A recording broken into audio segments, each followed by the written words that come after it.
Empezamos un nuevo año con una perspectiva de esperanza, ya que como vimos en nuestra enseñanza anterior, Palmoni, o sea Jesús, es el numerador maravilloso que conoce los tiempos y sabe de antemano la duración de los acontecimientos que para nosotros están todavía en el futuro. Él, quien sabe hasta la cantidad de cabellos que tenemos en nuestras cabezas, nos asegura que la maldad tiene los días contados. La gematría o numerología hebrea nos ayuda a entender muchos secretos de la palabra de Dios. Él es el autor de todas las cosas que están perfectamente ordenadas y establecidas en el universo. La base misma de la ciencia matemática tiene su fundamento en Dios. Él escribió con ellas las reglas del universo. Las matemáticas nos rodean por todas partes, ordenan el caos y crean claridad donde la visión de lo esencial se oscurece. No es de extrañar que, a través de los siglos y hasta la actualidad, para los filósofos y científicos, las matemáticas sean un lenguaje universal. Los babilonios, los caldeos y los egipcios, entre otras culturas, ya manejaban esta ciencia y otras relacionadas con ella desde más de 2500 años antes de Cristo. Podríamos decir que los números son más antiguos que cualquier idioma. En algunos libros del Antiguo Testamento y especialmente en el libro de Job,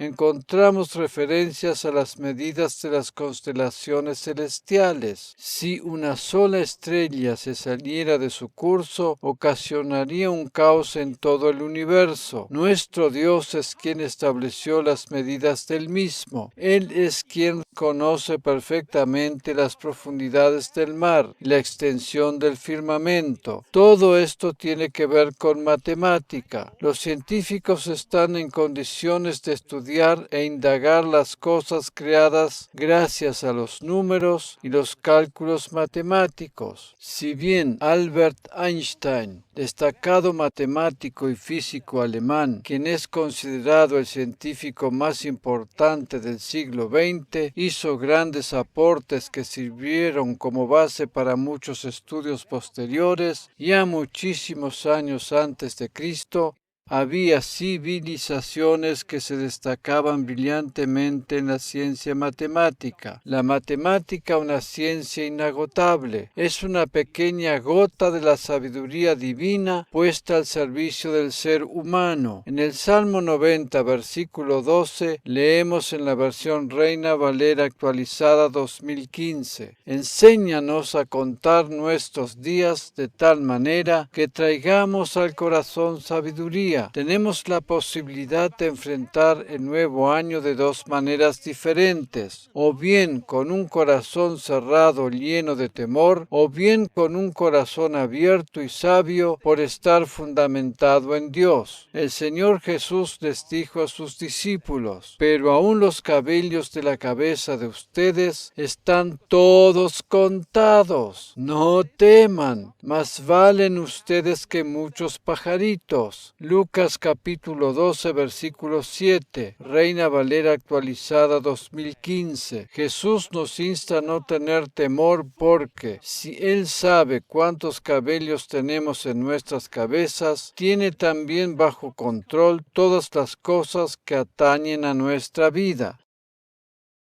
Amén. Saber esto nos infunde confianza y podemos mirar con esperanza el año que tenemos por delante, ¿verdad? Cuando ponemos toda nuestra confianza en el Señor, quien sabe todas las cosas, el temor desaparece de nuestras vidas. Vamos a volver a meditar en las palabras del Salmo 90. En los versículos 13 y 14 leemos: vuelve, oh Señor, ¿hasta cuándo? Ten compasión de tus siervos.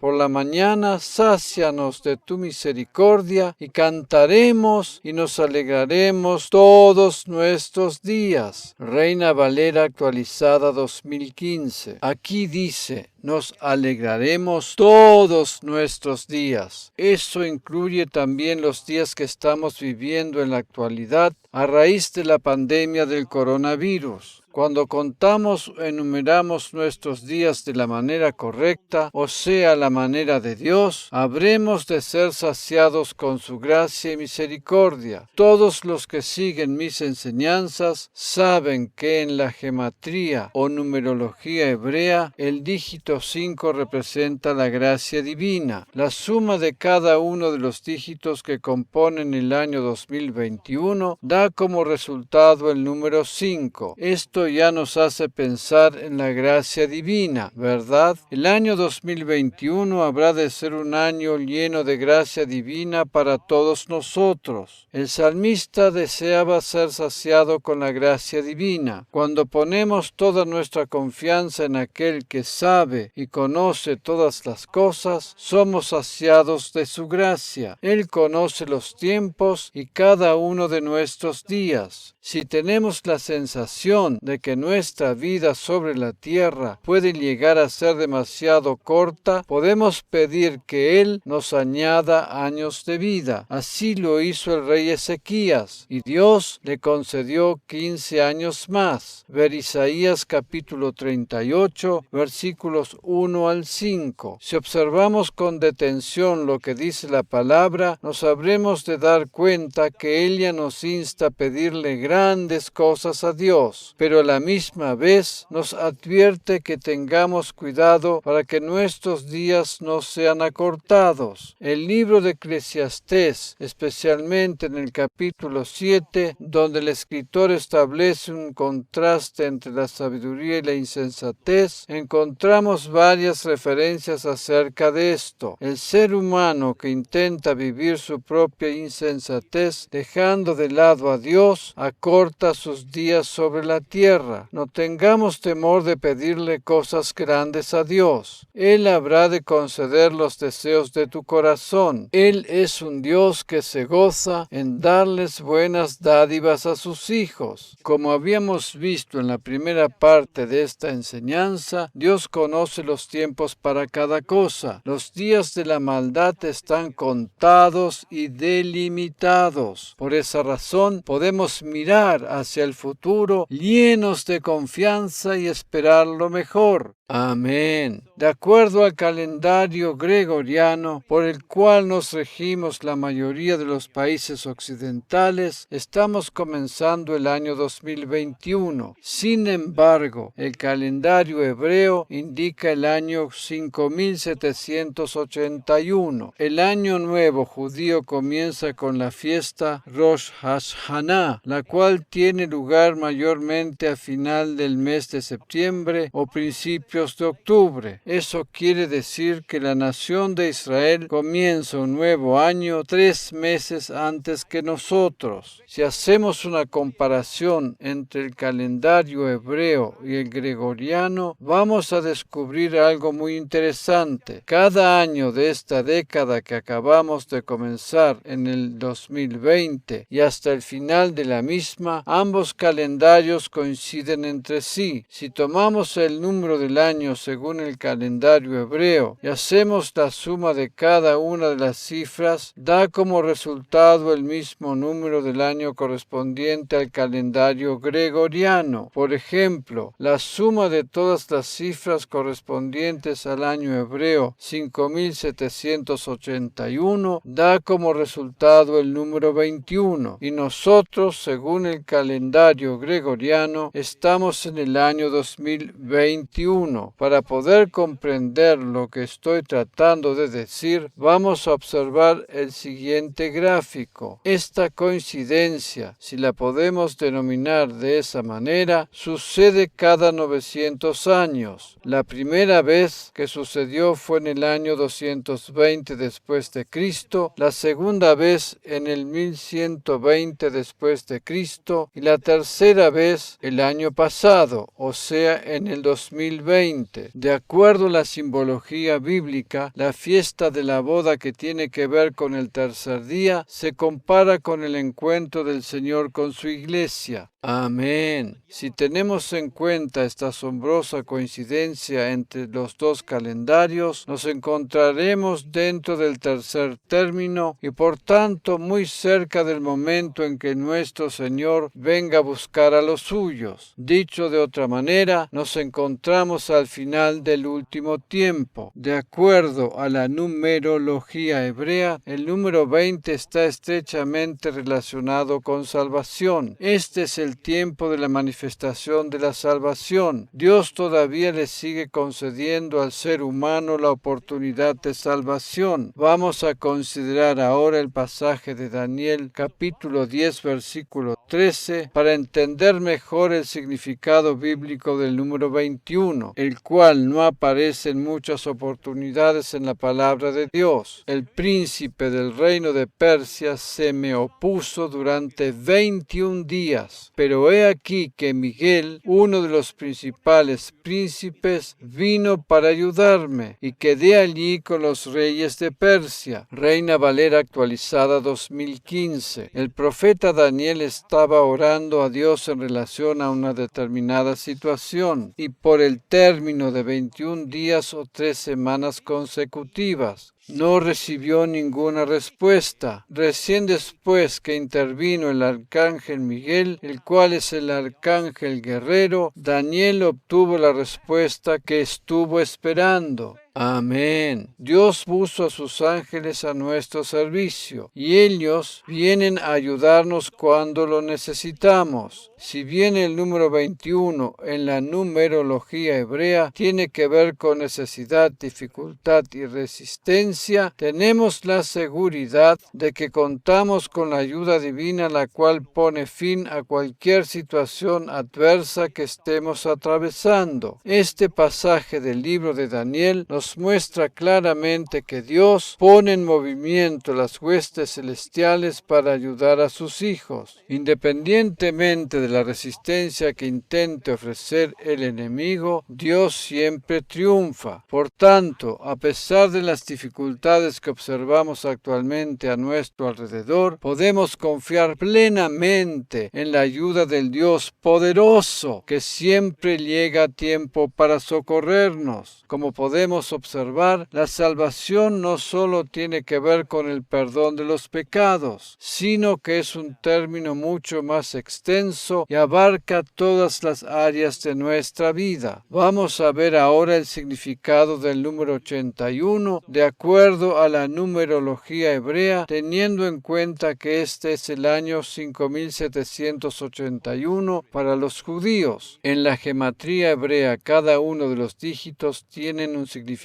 especial, así como también las decenas. Los que corresponden a la octava decena son asociados con poder y fortaleza. Antes de continuar, deseo aclarar que esta interpretación de los números tiene base bíblica y no tiene nada que ver con la falsificación de la misma por parte del enemigo. El diablo siempre tergiversa las cosas divinas. Una de las maneras de interpretar la numerología hebrea es por medio de la multiplicación. Mientras meditaba sobre esto, comencé a pensar en determinados números muy importantes en la palabra de Dios. Uno de ellos, tal vez el más significativo, es el número 3, el cual representa la Trinidad divina, a saber, Dios Padre, Dios Hijo y Dios Espíritu Santo. Teniendo en cuenta la interpretación de la numerología hebrea, decidí multiplicar 3 por 3, lo cual da como resultado 9. Los dones del Espíritu Santo, según el pasaje de 1 Corintios 12, son precisamente 9, los cuales a su vez se dividen en 3 grupos de 3 dones dones cada uno. Uno de los grupos corresponde a los dones de revelación, otro a los dones de poder y el tercero a los dones que tienen que ver con la palabra o el lenguaje. Como podemos observar, la palabra de Dios está perfectamente ordenada y esto no es simplemente una casualidad, sino que nos muestra la genialidad de la mente divina en cada detalle. Siguiendo con el mismo esquema de interpretación, decidí multiplicar 9 por 9, lo cual da como resultado 81. Según mi opinión personal y teniendo en cuenta la relación existente con los dones espirituales, el número 81 representa la revelación divina. Dios desea revelarles secretos espirituales a sus hijos, cosas que están ocultas para el mundo. Por tanto, pienso yo que este año que tenemos por delante será uno donde descubriremos secretos divinos maravillosos, los cuales nos darán la fortaleza necesaria para sobreponernos a todo tipo de oposición que venga de parte del enemigo. Esto nos ayudará a salir victoriosos como Daniel cuando tuvo la respuesta a su oración por medio de la interpretación del arcángel Gabriel. El Señor desea que tengamos una revelación profunda de las verdades de su palabra. La Biblia nos muestra que en la medida en que aumenta el conocimiento divino, disminuye la maldad. Repito, la Biblia nos muestra que en la medida en que aumenta el conocimiento divino, disminuye la maldad. En Isaías capítulo 11, versículo 9, leemos en la versión Reina Valera actualizada 2015: No harán daño ni destruirán en todo mi santo monte, porque la tierra estará llena del conocimiento del Señor, como las aguas cubren el mar. Si bien este pasaje tiene que ver concretamente con el reinado justo del Mesías en el futuro, se puede aplicar perfectamente a la actualidad por la lógica deducción de que cuando aumenta el conocimiento divino disminuye la maldad. Precisamente en estos días del último tiempo, antes del arrebatamiento de la Iglesia, la revelación divina habrá de ser mayor que antes para sostenernos y fortalecernos. El Espíritu Santo anhela fervientemente revelar a la Iglesia o cuerpo de Cristo los secretos divinos. El Señor desea que crezcamos en la fe y en el conocimiento de sus verdades, y no que permanezcamos estancados en el punto de partida cuando le aceptamos como Salvador personal. Ya que estamos hablando de esto, permíteme hacer una aclaración oportuna. La tarea principal de la Iglesia, y en especial del pastor, no es la conserjería, sino el proveer alimento de la palabra para que cada uno de los miembros pueda aprender y tener un crecimiento sano y saludable. Jesús le dijo a Pedro: apacienta mis corderos, y eso significa ni más ni menos que alimentar. De acuerdo al diccionario de la Real Academia Española, el término apacentar significa dar pasto a los ganados. La principal tarea de un pastor debería ser alimentar a su rebaño. Lamentablemente, en la Iglesia o cuerpo de Cristo en general, existe una idea equivocada con respecto a la tarea del pastor. La gran mayoría de los creyentes piensa que tiene que ir al pastor por cada cosa que le ocurre y por todos los problemas que se le presentan. El pastor no está para hacer conserjería, sino para alimentar a los creyentes con la palabra, para que éstos puedan crecer sanos y fuertes y saber por ellos mismos cómo hacer frente a cada situación. Dicho de otra manera, el pastor debe proveer alimento para el espíritu y no estar acariciando el alma de las personas para que se sientan bien. Naturalmente que a veces se hace necesaria la consejería, especialmente para aquellos que son nuevos en la fe, pero esa no es la tarea del pastor, sino de las personas de su equipo que están designadas para ello, pero siempre con el objetivo final de que conozcan las verdades de la palabra. Es más, la experiencia nos ha enseñado que cuanto más fortalecido está el espíritu de una persona, tanto menos necesita ésta de la consejería. No me malinterpreten, por favor. favor, no estoy diciendo que la labor del consejero es innecesaria. Cada cosa corresponde en su debido lugar y en un determinado lapso de tiempo. Lo que sí digo es que, en la medida que un creyente se va alimentando con la verdad de la palabra de Dios, va aprendiendo a superar por sí mismo los escollos del camino de la vida. Esta debe ser la visión principal de cada pastor y de ninguna manera dar por sentado que los creyentes tienen que pasar primero por un determinado periodo de consejería para recibir revelación divina. Estas son conjeturas mentirosas que no tienen ningún tipo de fundamento bíblico. El espíritu humano es renovado completamente en el momento en que la persona acepta a Jesús como Salvador personal. De allí en más, él ya tiene que recibir el alimento espiritual necesario para que su alma sea purificada y renovada. Dicho sea de paso, este es un proceso que se extiende hasta el final de nuestra vida sobre la tierra. Demos prioridad a la verdad de la palabra de Dios y veremos los resultados positivos en el alma y también en el cuerpo. Hay quienes, muy bien intencionados y con el deseo de ayudar a otras personas, intentan ofrecer soluciones por medio de métodos humanos, sin darse cuenta que el verdadero cambio se produce desde adentro hacia afuera. Cuando el espíritu está fortalecido y fundamentado en la palabra, el alma se cura por sí sola y no a la inversa. Cuando una persona recibe revelación de la palabra de Dios, es fortalecida en todo su ser en forma integral. Amén.